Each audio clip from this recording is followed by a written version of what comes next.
Abidjan, le 31 octobre 2024. La Côte d'Ivoire a réalisé des avancées remarquables dans la lutte contre plusieurs maladies, notamment le paludisme, le VIH, la tuberculose, les cancers, ainsi que dans la disponibilité des produits sanguins et les soins mère-enfant, a indiqué le ministre de la Santé, de l'Hygiène publique et de la couverture maladie universelle, Pierre Ngoune Dimba, le jeudi 31 octobre, à l'occasion des rendez-vous du gouvernement, tribune d'échange entre les membres du gouvernement, les journalistes et acteurs de la société civile.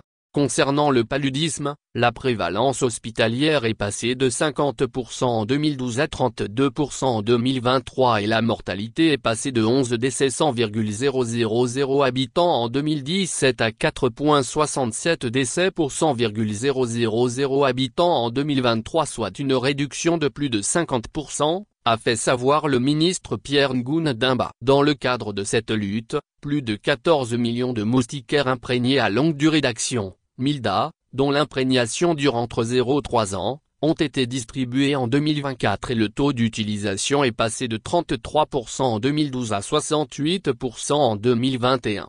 Des résultats importants ont été obtenus également au niveau de la lutte contre la tuberculose et le VIH. Depuis 2011, a expliqué Pierre Dimba, ce sont 41 milliards de FCFA qui ont été consacrés à la lutte contre la tuberculose. Ceci a permis d'enregistrer une baisse de l'incidence de 31%. S'agissant du VIH, la prévalence a connu une baisse de 51% entre 2011 et 2023 pour s'établir à 1,82% en 2023. Selon Pierre Ngoune Dimba, les nouvelles infections ont été réduites de plus de 50%, passant de 26,900 nouvelles infections en 2012 à 10,600 nouvelles infections en 2021. Le nombre de décès de personnes infectées est passé de 30,700 en 2011 contre 9,500 en 2023. Le ministre a indiqué qu'à ce jour, 420 000 personnes vivent avec le VIH-Sida, dont 64,3% sont des femmes. Au total, 619 milliards de FCFA ont été consacrés à la lutte sur la période 2016-2023,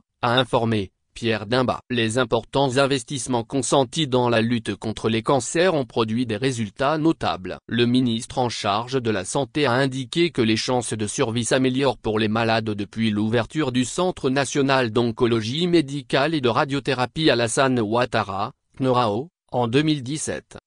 Le taux de survie à 5 ans qui était de 30% pour les femmes touchées par le cancer du sein est passé à 63% aujourd'hui. Il atteint 85% lorsque la maladie est dépistée tôt et correctement prise en charge a déclaré le conférencier. L'extension prochaine du CNRAO avec la construction d'un service d'hospitalisation et un deuxième centre d'oncologie médicale et de radiothérapie à Grand Bassam, la construction de l'Institut de médecine nucléaire d'Abidjan, IMENA, permettant de détecter le cancer et de nombreuses pathologies graves de façon précoce, sont la preuve de l'engagement du gouvernement à accroître la capacité de prise en charge du cancer en Côte d'Ivoire. Notons que le gouvernement a déjà investi environ 80 milliards FCFA pour mettre à la disposition des patients les innovations thérapeutiques.